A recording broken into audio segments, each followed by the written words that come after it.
Caretas Perú 2026. Hoy tenemos un programa muy especial, porque por supuesto vamos a hablar de política, pero vamos a tener una base bastante diferente de lo que podría ser como tal las elecciones del próximo año. Vamos a caer de todas maneras ahí, pero como decía, nuestra base va a ser esta nueva biografía política publicada por Pedro Cateriano sobre Vargas Llosa, su otra gran pasión. Es un libro importante, el cual he tenido oportunidad en hablar previamente de su publicación con su autor, y sé que es un proyecto de larga data. Y yo diría que es un proyecto incluso casi hasta de vida, considerando la relación que Pedro ha tenido a lo largo de su propia vida política con Vargas Llosa, prácticamente desde que alumbra a la vida pública con el movimiento Libertad.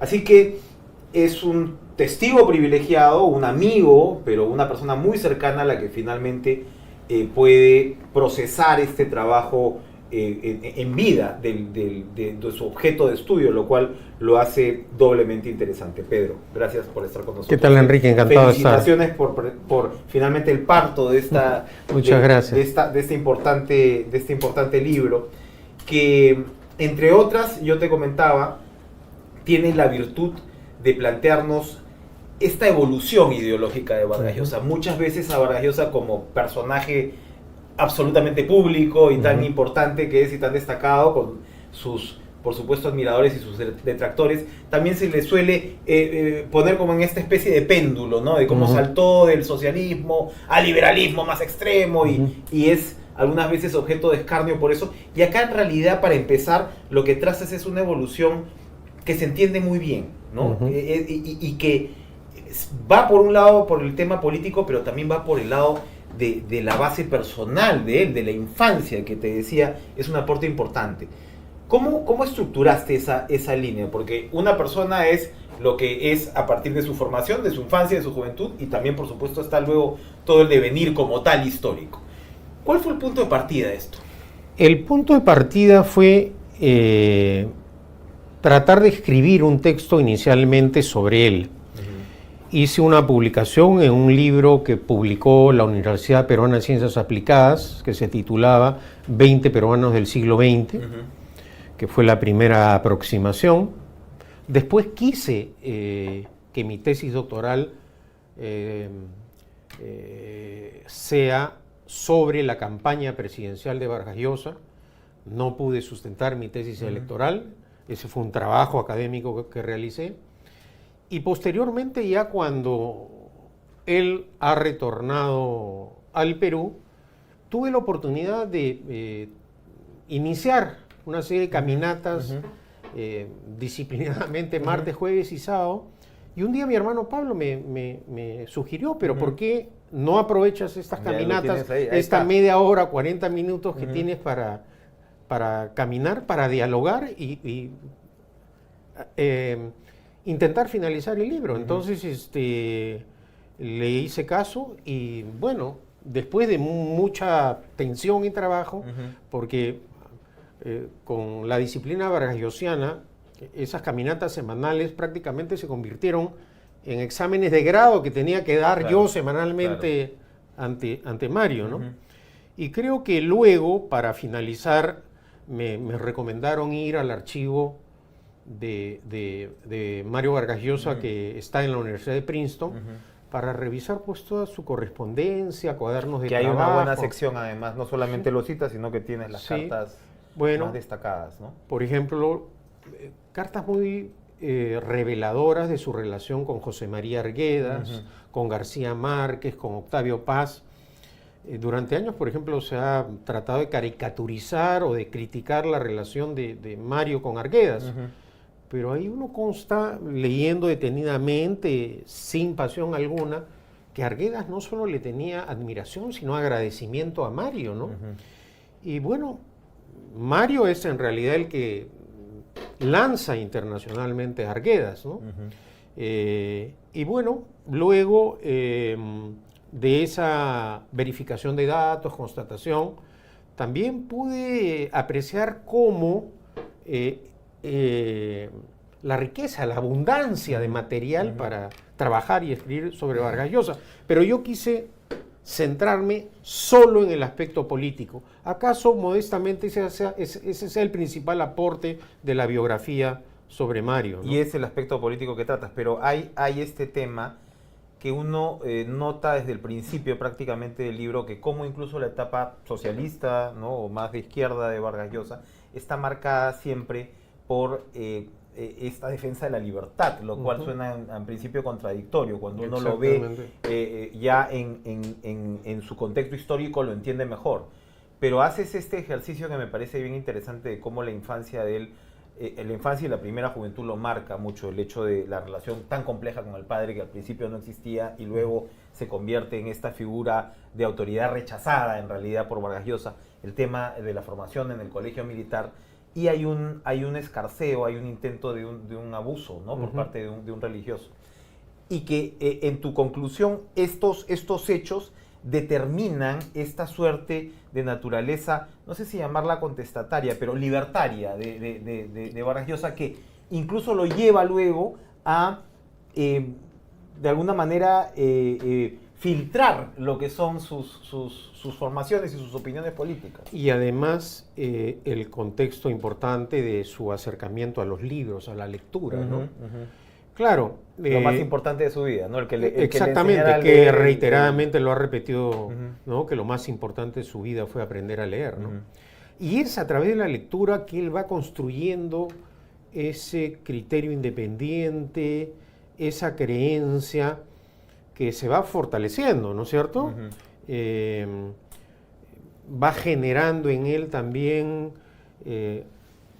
criterios que luego ya con la lectura de Sartre, ¿no es cierto?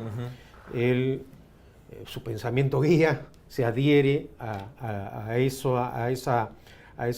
que ha sido a lo largo de su vida su esencia, la del escritor comprometido, que un intelectual, un escritor no debe estar alejado de la realidad política y social de su país. Y desde ese momento Vargas Llosa va a cumplir ese papel, ¿no? En la etapa comunista, es decir, cuando se inscribe en el grupo Cahuide en San Marcos, precisamente lo que lo va a asfixiar a él ideológicamente y políticamente es ese adoctrinamiento totalitario, sectario, que recibe. En ese momento su gran instructor fue Héctor Béjar, ¿no es cierto? Que señala como un personaje absolutamente cuadriculado, sí, ¿no? Bueno, y que luego sería canciller de Pedro Castillo, ¿no? Y que ahora sigue siendo un defensor cerrado de la dictadura venezolana, ¿no? Bueno, y entonces eso lo asfixia a él intelectualmente y por eso renuncia. Pero luego ocurre un proceso, un cambio, un giro político que algunos no han comprendido, ¿no?, que es su adhesión a la democracia cristiana. Vargas Llosa no pasa de ser un comunista a un social cristiano. Hay una estación ahí. Sí, pero ¿por qué razón se inscribe en la democracia cristiana? Porque una figura admirada por él, que consideraba debía ser reivindicada, José Luis Bustamante Rivero, que había sido víctima del golpe de Odría, él quería que sea candidato a la presidencia de la República. Como aprecia que eso no iba a ocurrir, luego renuncia a la democracia cristiana y viaja a París, que era su sueño. Es decir, él consideraba que para ser escritor debía vivir en París. Ahí se nutre de la literatura francesa, de Flaubert, que va a ser, digamos, la persona que literariamente influye en él, pero también aprecia una libertad que no había tenido, por ejemplo, en la prensa acá, ¿no? Todo el ochenio de Odría. Con censura. O autocensura. ¿no? Claro. Y bueno, empieza a leer a Arón, a Raymond Arón, ¿no? Y empieza a leer Albert Camus y a ver las contradicciones con Sartre. Y esa amplitud de criterio, esas lecturas, lo van... Y hay una lectura ya posterior de los teóricos liberales, ya mucho más, ¿no? Eso mucho más adelante. Un tiempo más Pero surge la Revolución Cubana y él aprecia que ese fenómeno político es el socialismo en libertad que iba a lograr la justicia social Pero- en la que siempre creyó. Pero él ya tenía esta, no digamos ambivalencia, pero ya había No, este matiz. sí. Ya Pero, había este pero- matiz, ¿no? pero no era todavía, Ujú. digamos, una ruptura total con la idea socialista. Esa revolución de Fidel Castro lo entusiasma. Sí. Y él, repito, considera que ese era el socialismo de libertad que iba a consagrar la justicia social en América Latina, que era su ideal. Detengámonos un momento ahí porque Sí. claro, de ahí vamos a entrar, ya estamos en una edición libresca hoy, porque justo te comentaba que tenemos este proyecto 75 donde vamos tocando un año en particular y coincidió con la llegada de tu libro, que estábamos revisando los archivos del año 68 del golpe, y Vargas Llosa ya escribía en Caretas, no se llamaba Piedra de Toque. Creo que estaba más, o sea, ya era una figura, digamos, ya era el Vargas Llosa de la ciudad y los perros. Bueno, la celebridad, su Exacto. influencia mediática, la adquiere pues cuando casi de muchacho escribe Conversación en la Catedral. Bueno, que ¿no? Luego el premio Rómulo Gallegos lo catapulta internacionalmente y así sucesivamente. El crecimiento mediático de Vargas Llosa fue exponencial y nunca se detuvo. ¿En qué año publica Conversación en la Catedral? ¿Tienes en la Es cabeza? a los 33 años. Ya, Sí. estamos hablando del año previo, Sí. acá, en el 68. Sí, la escribe estando en esa etapa londinense, ¿no? Que es una novela, digamos, ambientada en el Ochenio, ¿no? O sea, ¿no? Es decir, el golpe de Odría fue de tal impacto en Vargas Llosa, no solo desde el punto de vista familiar, sino que lo conmueve y luego escribe esta novela que por los críticos ha sido calificada como la novela total, Es la ¿no? novela Y total. una de sus grandes obras literarias. Pero ese crecimiento y consideración, elogios sobre su obra literaria, va a ir acompañado de un aumento también de su fama. Se Era convierte, una celebridad. se convierte en un fenómeno mediático y en un momento determinado es precisamente la izquierda la que lo ve, la que ve a Vargas Llosa, digamos, como el portavoz, ¿no? Y por eso lo detesta tanto después, pero, Sí, bueno. pero precisamente quería detenerme acá porque, a ver, vamos a hacer el esfuerzo de levantar... El Che Guevara. no, esta es una de las primeras crónicas que Mario publica en Caretas, que es el diario El Che. El Che había sido muerto el año anterior en Bolivia, ¿no? Pero acá uno lo que ve es precisamente, y luego siguen las crónicas soviéticas, ¿no? Que es Sí, este sí. viaje tan importante.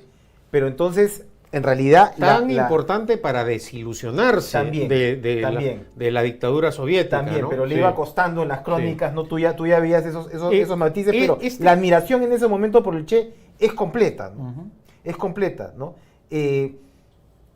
¿Puede un hombre en uso de sus plenas facultades concebir que con una cuarentena de compañeros desencadenarán un proceso en el que derrotará primero un ejército nacional bien equipado, luego previsibles fuerzas de intervención de los países vecinos y finalmente la potencia militar de los Estados Unidos? Lo que formulado así parece utópico, a medida que uno avanza en la lectura del diario aparece como realidad posible, etcétera, etcétera. O sea, había también un signo de los tiempos. O sea, si uno ve lo que era el Perú en el 68...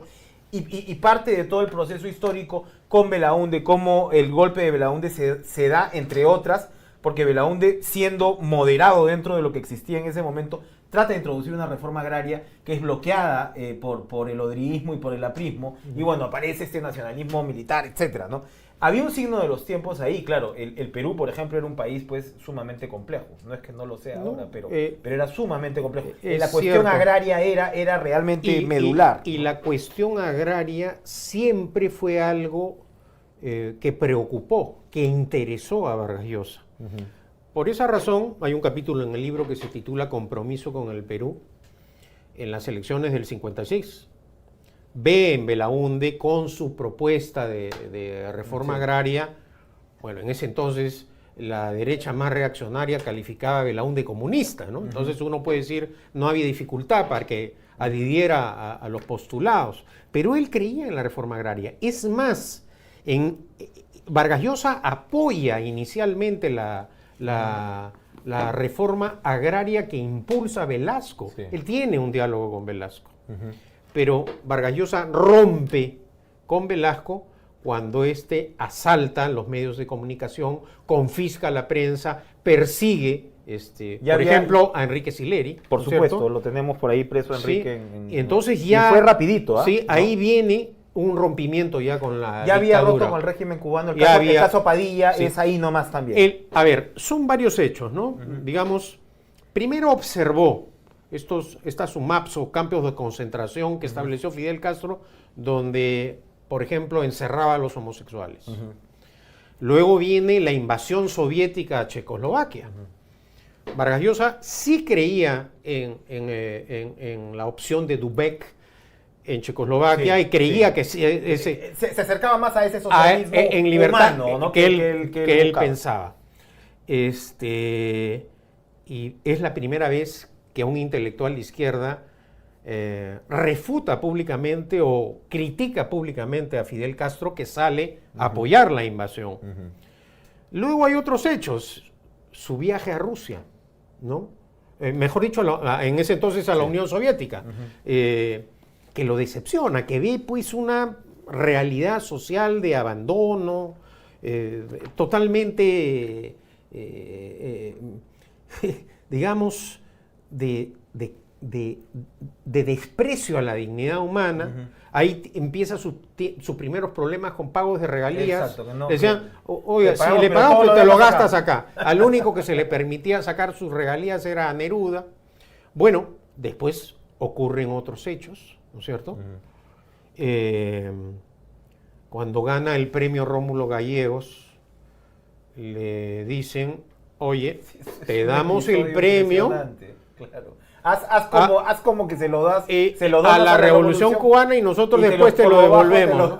Entonces, claro, todo eso ya fue acrecentando las discrepancias hasta que viene el famoso caso Padilla. como tú has referido, del poeta Eberto Padilla, el poeta cubano, que es sometido por la... Y ahí se ve cómo Vargas Llosa sencillamente sigue de frente, es decir, con las dudas del resto de escritores del boom, ¿no? Hay unos que firman la primera versión, luego retiran su firma. Él ya no se detiene. En esa Bueno, versión. ahí, por ejemplo, anecdóticamente, Plinio Apuleyo Mendoza pone la firma de García Márquez y después García Márquez ordena que la retiren. Pero eso va a implicar también una ruptura dentro de la relación de los escritores, ¿no? Ahí se acabó esa hermandad. Exactamente, esa comunidad ¿no? Y de otro lado, también se aprecia la soledad de aquellos que rompieron con el establishment de la izquierda latinoamericana intelectual. Hay esa carta también de Octavio Paz, a Mario, ¿no? En donde le dice que solos estamos, ¿no?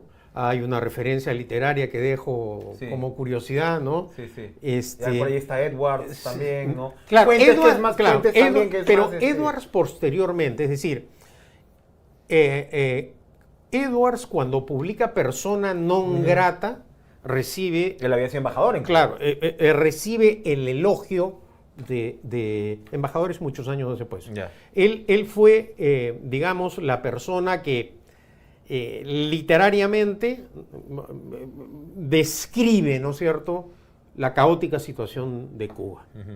Y es ahí donde se aprecia la libertad de pensamiento, el juicio crítico de Vargas Llosa y de Paz, por ejemplo, frente a Gabriel García Márquez o Pablo Neruda, ¿no es cierto? Acá uno se explica cómo los cuatro genios literarios reconocidos internacionalmente, con obras literarias en cada uno en su género, reconocidas, como cuatro que tienen esas características de la genialidad, del reconocimiento internacional, solo dos aprecian las bestialidades ya de las dictaduras comunistas y los otros dos no. Entonces esa es una parte importante porque refleja que en base no solo a la constatación de los hechos, sino a su formación ideológica e intelectual inicial, él tiene la capacidad de corregir, de rectificar, ¿no? Y eso es algo que rescato en él, digamos, y que ha sido una conducta, muchas veces dando la batalla en absoluta minoría, ¿no? Como por ejemplo cuando condenó acá el golpe de Estado de Fujimori y pidió sanciones económicas, y pidió sanciones económicas. Claro. Hoy día esos que lo criticaron piden sanciones económicas para Maduro, etcétera, ¿no? Entonces, esa actitud siempre, por razones de principio, aunque esté en minoría, de defender sus postulados, su manera de pensar, es algo realmente impresionante en Vargas Llosa, ¿no? Aquí la derecha se lo ha reclamado mucho porque la derecha ha sido, no sé si lo sigue haciendo a ese nivel probablemente, no, pero era una derecha muy fujimorista, ¿no? O sea, digamos, el empresariado incluso era muy fujimorista. Realmente ahí efectivamente es decir, el comportamiento del empresariado a lo largo de la dictadura de Fujimori y Montesinos no era un empresariado que creía en el liberalismo que pregonó Vargas Llosa. Vargas Llosa siempre ha sostenido que la libertad es una sola, en su contenido político y económico. Y esa es una batalla que él ha librado durante años y por esa razón algunos no lo comprenden, porque Vargas Llosa condena con firmeza la dictadura como forma de gobierno, sea de derecha o sea de izquierda, sea de civiles o sea de militares. E inclusive eso ha llevado a confusión hasta en Chile, en donde algunos creyeron falsamente que era pinochetista. No, porque Pinochet nunca fue un liberal, nunca creyó en las libertades políticas. Sin duda, ¿no? quedó acá, era un Entonces, dictador en toda regla. Esa es una parte interesante también, no solo de la evolución ideológica y política de Mario, sino de su acción política. Ahora, hay otro hito allí que me parece importante destacar, que es el que yo me estaba adelantando, que es ya la inmersión en el mundo liberal. ¿Esto coincide con su estancia en Inglaterra?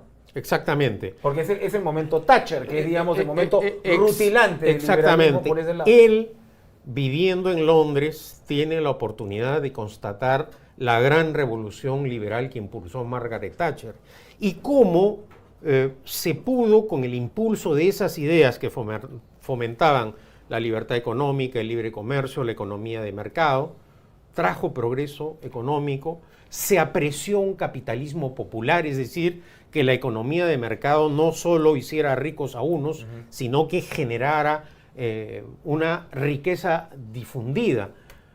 ¿Acaso por esa razón, durante su campaña, acuñó el lema de un país de propietarios, ¿no es cierto? Porque el tema de la propiedad se difundió en esa etapa con Margaret Thatcher. Y va a ser un admirador de Margaret Thatcher, ¿no? Eso marca una nueva diferencia con la izquierda, porque bueno, era una especie de bestia negra para buena parte de la izquierda, claro, durante todos esos años, ¿no? Pero además... Me acordé de la película que le hicieron con Meryl Streep también hace poco, donde claro, el retrato es feroz, ¿no? La Dama de Hierro, ¿no? Por eso tenía ese apodo. Pero no es un tránsito por motivaciones políticas o de pasión, no. Es un proceso lento y laborioso, que él explica en su autobiografía intelectual, La llama de la tribu. Sí. Yo hago hay un capítulo referido a La llama de la tribu, en donde Vargas Llosa, tal como es él, su ser natural, como digo, empieza a estudiar a Adam Smith, ¿no? A Berlin, a Popper, a Revel, a Hayek, ¿no? Y hace un proceso de análisis, o mejor dicho, los estudia y hace un análisis de la trayectoria, y a través de sus lecturas, él se va comprometiendo y acercando al liberalismo. Es decir, no fue un proceso de la noche a la mañana. También hizo un trabajo de estudio que luego termina en este libro que sostengo yo es un gran aporte pedagógico para invitar a cualquier joven, ¿no? Interesado en el liberalismo en acercarse a lo que fueron, en el caso de Vargas Llosa, los intelectuales liberales que influyeron en él, ¿no? Para hablar de los años más recientes, escuchaba hace algunos días una columna en video, ¿no? de César Hildebrand, que también escribió en esta época, y decía que, creo que comentaba el libro, y decía y comentaba algunas palabras tuyas, una entrevista en el Dominical, ¿no? La que diste en El Comercio, y que incluso este llamado en esta situación tan difícil a votar por Keiko Fujimori en el 21 se inscribía en lo que tú señalabas en esa educación sartreana, responsable, Y etcétera, del ¿no? escritor comprometido, Exacto, del escritor naturalmente. comprometido. Y para Hildebrand eso era una mancha, dijo él, ¿no? Y llevará siempre la mancha de haber pedido votar por Keiko Fujimori. Qué difícil esos momentos, pero ¿cómo evalúas esa situación de aquel entonces, ya entrando un poquito en nuestra actualidad?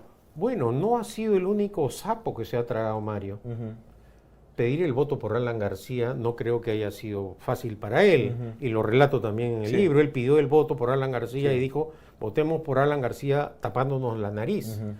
Pero ante la opción en ese momento de lo que él interpretaba la postura de Ollanta Humala chavista, había que optar por García y lo hizo.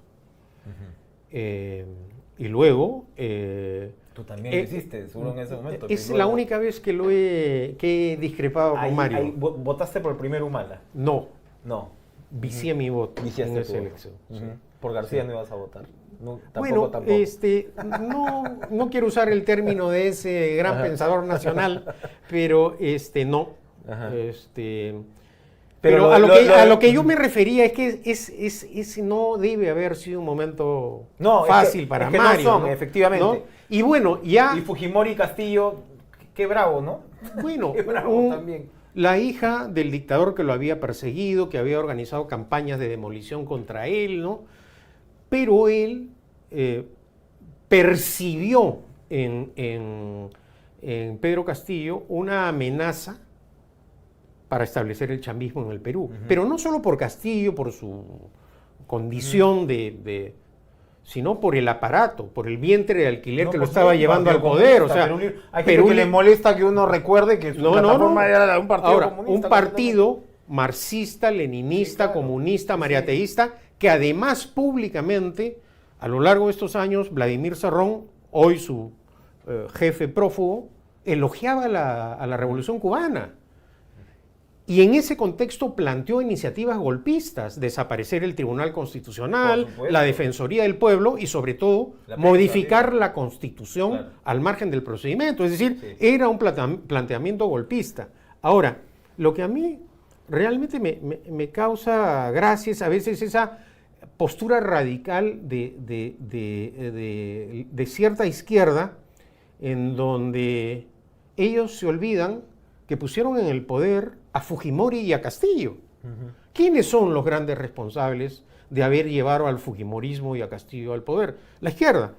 En un primer momento la izquierda y el APRA, porque Fujimori el 90 gana con el apoyo del APRA. También ahí en el libro cuento la historia de los intentos que hizo García para pactar con Mario, ¿no? Pero lo rescatable, y creo que realmente es significativo en la acción política de Mario, es que siempre se ha jugado, y se ha jugado a través de un compromiso cívico, no interesado. También cuento todas las oportunidades que nuestros presidentes le han ofrecido ser embajador en España, ¿no? Y no, porque siempre su actividad principal fue la literatura, pero también su otra gran pasión lo llevó en muchas ocasiones a actuar de esta manera que algunos no la calibran o no la digieren, ¿no? Ahora, pero sigamos en esa línea, digamos, ya esta vida política, ideológica, esta evolución, y ya como bien señalas, Vargas Llosa ha decidido retirarse y ha planificado su retiro y así es. Pero tú mismo eres, no sé si te considerarías un discípulo como tal político, tú comienzas con la política en libertad prácticamente. Bueno, en realidad yo empiezo haciendo política en la Universidad Católica, también colaborando en el diario La Prensa cuando se devuelve a sus legítimos propietarios, comentarios políticos, de derecho constitucional. Digamos, la vida pública, no, bueno, y entonces, la primera vez que marché, que protesté, fue cuando Velasco asaltó los medios de comunicación, que mi padre y mi madre nos dijeron a mi hermano Pablo y a mí, todavía estábamos en el colegio, en primaria, tenemos que ir, ¿no? Pero vienes de esa generación, además, que salta, digamos, al liberalismo, ¿no? Sí, o sea, claro. Venías del desastre de los experimentos estatistas, que en realidad comienzan con Velasco y siguen después, Sí, claro. o sea, con Belaúnde mismo, Claro. y con García, ni qué decir, cuando ya el mundo estaba en esta efervescencia con la revolución de Thatcher, etcétera, etcétera, porque claro, todavía se discutía algo del signo de los tiempos, pero la verdad que nos quedamos retrasaditos, ¿no? Nos quedamos rezagados. Y tu generación entra ahí, tu generación, hay varias, hay amigos tuyos, está Enrique Gersi, hay varios. Bueno, ¿no? ahora tengo un amigo que también quiere ser presidente de la República, Carlos Espá, ¿no? Que fue compañero de universidad y es uno de los primeros que firmó el manifiesto del Movimiento de Libertad, ¿no? Exactamente. O sea, sí hubo un grupo de gente interesada en la política. El mismo Jaime Bailey de repente un poco más joven, pero era que más también o menos, en un momento quiso ser candidato Sí. a la presidencia. Pero Bailey no fue tan amigo mío como del resto de los que en su momento se llamaron los jóvenes turcos de la prensa, en ¿no? la prensa, claro. Sí. ¿No? Pero entonces, eran políticos liberales en toda línea. Y ahora lo que tienes, ya hemos hablado, en fin, de estas disyuntivas que te tocan algunas veces elegir entre dos opciones tan difíciles, pero ahora tienes, digamos, ciertos paradigmas como Trump o el propio Milei, ¿no? Milei, que tiene esta ideología quizás ultralibertaria en lo económico, pero también está amarrado con ultraconservadores en lo moral, o sea, la cosa se ha complicado, ¿no? Por ese lado. Y te lo digo porque, claro, finalmente muchos críticos dirán ahora, el liberal es un caviar, ¿no? Bueno. O sea, que es parte de esta confusión que estamos viviendo ahora. Y de la polarización que estamos viviendo, ¿no? Yo hago referencia precisamente a la crítica de Mario a Trump. Mario pidió el voto por Milei, porque frente a la hecatombe peronista, sí, Milei representaba el cambio para la salvación económica de la Argentina. Y aquí hay una cosa interesante, ¿no? La única forma de detener la hiperinflación aprista de su primer gobierno era con el ajuste, con el shock. Y Vargas Llosa no mintió, le dijo la verdad al pueblo. Fujimori no. Fujimori no. Milei ha sido transparente. Tal cual. Y ahí ganó. Entonces, si algo yo rescato también en la trayectoria política de Vargas Llosa, no solo es su honestidad intelectual, sino también política, de decir lo que piensa. Yo creo que uno de los grandes problemas de la democracia en general en este momento en el mundo, y especialmente en el Perú, es el uso permanente de la mentira. El drama que hemos vivido nosotros de tener presidentes absolutamente mentirosos, ¿no? Que han mentido impunemente y al final esas mentiras no solo han traído consecuencias penales o políticas para ellos, sino han afectado la institucionalidad democrática. Y creo que hoy en día ese es uno de los grandes problemas de la democracia en general. Si a eso le sumamos la polarización, el estilo, digamos, irrespetuoso de la legalidad. Sí, pues, ¿no? Y nos guste o no, la democracia es el respeto de las formas. Pero si a eso le sumamos agrupaciones políticas sin auténticos líderes con convicciones democráticas, eso afecta más. Por esa razón es importante que los partidos de izquierda y de derecha tengan convicciones democráticas.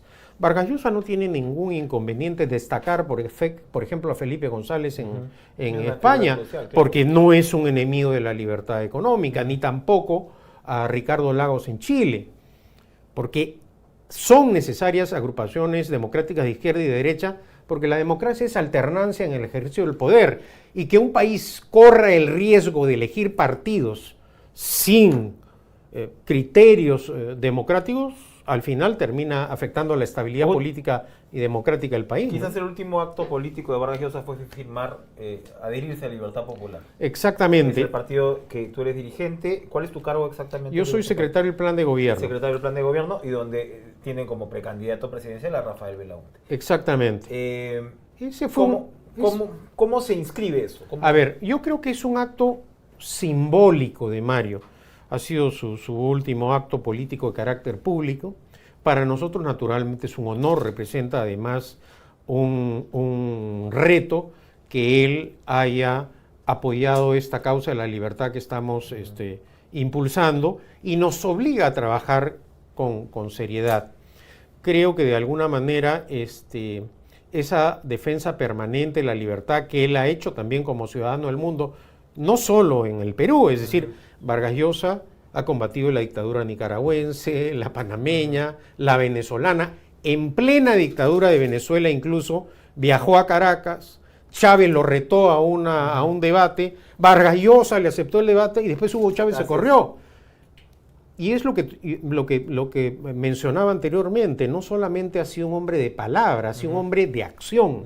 Y creo que ese es un gran ejemplo para todos aquellos que tenemos un compromiso con nuestro país, ¿no? El abandono a la política genera espacios y esos espacios vacíos otros los llenan. Por eso hay que participar en política y hacer política. ¿Cómo resumirías el ideario de Libertad Popular en esta suerte de polarización que vivimos, donde tienes este extravío de la izquierda muy debilitada después de la elección de Castillo? Como señalaba, la izquierda fue la que llegó al poder a Castillo, pero ahora con esta suerte de derechas, ¿no? Estas derechas polarizantes, por momentos conservadoras, sí que pueden apoyar cierta ideología de libertad de mercado, pero a veces uno tampoco cree tanto por dónde. ¿Cómo se emplaza un partido como Libertad Popular? Nosotros creemos en el orden democrático y constitucional. Creemos que la libertad es una sola en su contenido político y económico. Creemos en una economía de mercado o social de mercado. Creemos en el capitalismo popular. Condenamos los monopolios públicos y privados. Creemos en la libre competencia. Creemos en la libertad de comercio y creemos que es posible progresar en base a la iniciativa individual. La iniciativa individual a lo largo de nuestra historia ha hecho más cosas que el Estado. Ahora, pero el liberalismo usualmente también implicaba todos los temas de libertad personal. Exactamente. Ahora muchas veces la libertad, cuando dice queremos libertad, parece más bien en detrimento, por ejemplo, de minorías, donde estos discursos ahora ocupan un espacio que parece sobredimensionado desde la oposición a estos discursos, ¿no? El discurso anti-LGTB, el tema sobre el aborto, etcétera, etcétera, que no se inscriben definitivamente en lo que podría haber sido una doctrina liberal como la de Vargas Llosa, ¿no? Exactamente. Ahí yo cuento la anécdota precisamente sobre el tema del aborto. El tema del aborto es un tema de conciencia. Así como el matrimonio igualitario es un tema de solucionar un problema. Nosotros en Libertad Popular planteamos la unión civil. ¿Por qué razón? Si nos vamos a meter a la discusión de la reforma constitucional, lograr una reforma constitucional para modificar el precepto que establece que el matrimonio es la unión entre el hombre y la mujer, no van a haber votos. Creemos que sí es posible una ley. Eso sí es posible. Y eso es pragmático. Ahora, nosotros sí consideramos que en el Parlamento se deben dar toda clase de debates. Porque el Parlamento en una democracia es el foro de discusión. Pero en este tema, por ejemplo, ya hemos logrado un consenso respecto a que sí vamos a impulsar y apoyar la unión civil, por ejemplo, para solucionar la temática o la problemática legal de millones de compatriotas. Entonces, al final, creo también que la política es estrategia. La política no solo es golpe, la política no solo es insulto, la política son planteamientos. Hoy día esta polarización, ¿a qué nos ha llevado en el país? A que no estemos discuando planteamientos de qué hay que hacer. Que no se debaten políticas. Por ejemplo, creo que a Caretas le consta, porque en alguna oportunidad me ha dado las páginas para escribir sobre el tema del agua potable. ¿Cómo puede ser posible que en pleno siglo XXI 3,5 millones de compatriotas no tengan agua potable? Y que ese monopolio con 50 empresas públicas a nivel nacional sea intocable y no se haga nada, y simplemente por prejuicios ideológicos y políticos, por intereses creados, ese tema no se enfrente.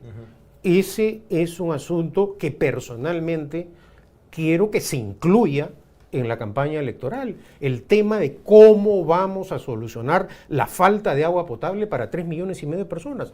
Nunca el Parlamento ha debatido, Enrique, la temática de la falta de agua potable. Y nunca, por ejemplo, ahorita hace un momento tuvimos una entrevista muy interesante que hablaba precisamente del tema de la irrupción de lo digital, por ejemplo, en políticas públicas de salud. Estás viviendo una revolución sin precedentes, ¿no? Aceleradísima. Y no estamos hablando de cómo eso podría cambiar el Estado peruano y los servicios y la corrupción. Y podrías cortar un montón de oportunidades. ¿Con qué? Con tecnología, en fin, con digitalización, con inteligencia artificial, etcétera. No estamos hablando de nada de eso. En absoluto. Y no sabemos cómo se va a usar la inteligencia artificial, por ejemplo, en la campaña, ¿no?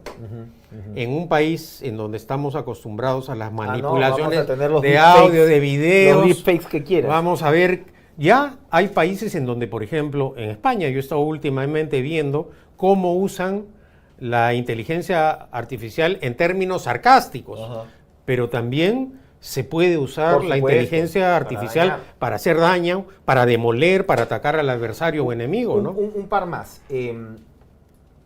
Ustedes seguramente están teniendo conversaciones, como están teniendo conversaciones todas las tiendas políticas. Milagros Leiva se le prendió a Belaúnde Llosa porque creo que había hablado con Gino Costa, me parece, ¿no? Entonces era el tema de, no, son caviares, entonces no pueden. ¿Van a ir en alianza y qué tipo de alianza es la que estarían buscando? Bueno, nosotros naturalmente como una agrupación democrática estamos acostumbrados a dialogar.